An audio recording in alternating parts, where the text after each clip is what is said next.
Totoo. Ano nga ba yung sinabi ko? Nakalimutan ko na. Hi everyone, I'm Dr. Kaycee Reyes. You can call me Doc Kaycee. I'm a skin doctor, preventive medicine practitioner, and the founder of Luminisce. In today's episode of Skinvesting, I'm going to introduce you to one of our Skinvestors who experienced melasma during the first half of pandemic last year. Her skin is in the road of recovery, and I know she's excited to tell her story. Please don't forget to like this video, subscribe to our channel, and hit the notification button if you want to see more of our content. Hi, my name is Jaimie and I'm a content creator and a blogger. I first met Doc Kaycee in a Luminisce event last 2018 and I've been her patient ever since. Last year, even though nasa house lang ako, I started seeing patches on my skin. And I consulted Doc Kaycee about it and she confirmed na melasma siya. She told me we can still treat it pero yun nga, we have to be consistent when it comes to treating it. I trusted her agad because with Doc Kaycee, ang dali niyang kausap eh. You can trust her. Pwede mong sabihin lahat ng mga skin problems mo sa kanya. She's like a friend actually pag kinonsult mo siya. I've been sharing my melasma journey actually on my Instagram account. And so far, makikita talaga nila yung difference. Nag-effect na yung treatments namin here with Luminisce. Actually, I've tried twice na ng Pico Plus laser and Ionto booster. Naka 3 times na rin ako. And so far, ang ganda na ng effect niya, nag-light na siya. Siyempre, para hindi masayang yung treatments namin here at Luminisce, meron akong ginagawang skincare routine at home. So in the morning, of course, I wash my face and then I apply Glow Fluid C, so that's vitamin C to brighten the skin. And then in the evening naman, I also use the serum, the Glow Fluid C, and then there's tretinoin and moisturizer. Plus, I use Aventurine cream. It's actually a spot corrector to help lighten directly itong mga spots on my skin. I think today, Doc Kaycee will be doing some lasers and injections. And since ang tagal kong hindi nakabalik dahil sa sobrang dami ng extensions ng lockdown, sobrang excited na ako. Almost everyone has melanin, a natural pigment that's being produced by special skin cells. Melanin is what gives color to our skin, hair, and eyes. But when there's a problem with the melanin production in our skin, hyperpigmentation can happen. That's when specific patches of your skin becomes darker compared to the other skin. For Asians, pigmentation because of melasma is very common because we live in high-intense chronic sun exposure. For women who are genetically predisposed like Jaimie, they are more likely to have melasma because she has a history of hormonal changes like going through pregnancy and chronic sun exposure. For other women, history of oral contraceptive pill use and inflammation due to cosmetics and skincare can trigger melasma formation. Melasma is more than a pigment disorder because according to studies, vessels also deliver a certain factor which is called VEGF, which can promote formation of more pigment in melanocytes. So, with melasma cause, it's the pigment and also the vessels.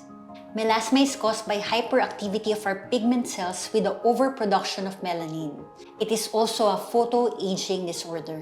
That's why I always tell my patient that sunscreen is a crucial step in our skincare routine because we live in the Philippines and we have higher chance of being exposed to chronic sun exposure. Sunscreen is our first line of defense for all hyperpigmentation and not only for melasma. If you have melasma and you want to manage it, what I do is assess the skin first. Depending on the type of melasma, what I do is I suggest a combination of therapies, like first putting topical solution, doing mild peels or mild lasers, and combine these therapies to properly manage melasma. What we do in Luminisce is we try to target the two cause pigment of melasma. Number one, it's the pigment from the pigment cells. We target that with lasers, mild lasers, and mild peels. However, One of the recurrence of melasma is because of the vessels.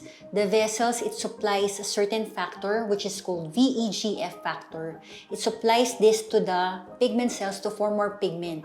So sometimes we use a laser that will collapse the vessels, and we also give the patient oral medication like oral tranexamic acid for several months. For Jaimie's melasma issues, what we did is we tried to give her mild topical skincare regimen. We prep the skin first so it's hydrated, because the more hydrated the skin, the more responsive it is to treatment. We use Cosmelan peel, which is a double action peel. It restricts melanin formation to prevent further hyperpigmentation. At the same time, it can remove some of the pigment from melasma. So we'll be using white blanc laser, which will be using copper bromide technology to reduce the hyperpigmentation. So what's nice about the white blanc or copper bromide, it has two mild wavelengths that will target the pigments, and the another one is will target the vessels. But depending on the melasma, sometimes I use Pico Plus laser. So Pico Plus laser is more powerful and faster than any other laser. Although it's strong, it will not actually harm the surrounding tissues or other pigment cells because it's very focused. So sometimes I use it for 3 to 5 sessions for melasma, and then I continue with white blanc laser, which is very mild. So some of you might wonder, why am I offering several kinds of laser? Actually, it depends on the type of melasma, because melasma, it's really hard to remove compared to other hyperpigmentation like freckles. So you have to adjust based on what you see on the patient and based on the response of the patient. There's no magic in melasma. It's a chronic disease that needs maintenance treatment.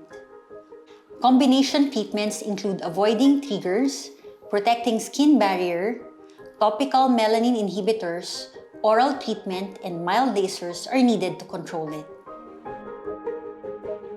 I feel so happy. I feel so confident. I feel completely brand new. After the procedure, I was asked by Doc Kaycee to continue applying sunscreen and to religiously put on moisturizer. And nakatulong siya with my journey. And as you can see, ang ganda na niya talaga. And I feel so pretty.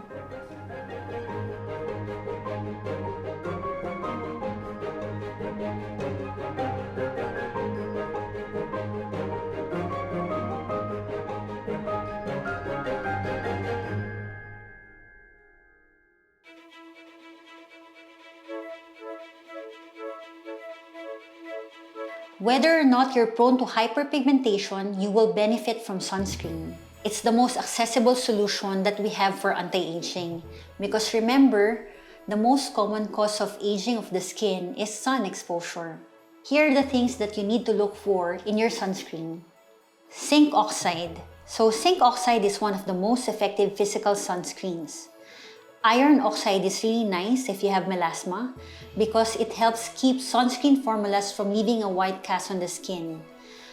And it's best if you can wear at least SPF 40 to 50. This is the ideal sun protector factor your sunscreen should have. And it's best if you have a broad spectrum protection. If you see this label, it means your sunscreen protects against UVA and UVB rays. I hope you guys learned a little something from this episode of Skinvesting. Before you go, please don't forget to like this video, subscribe to our channel, and hit the notification button so you can learn from me and from Luminisce.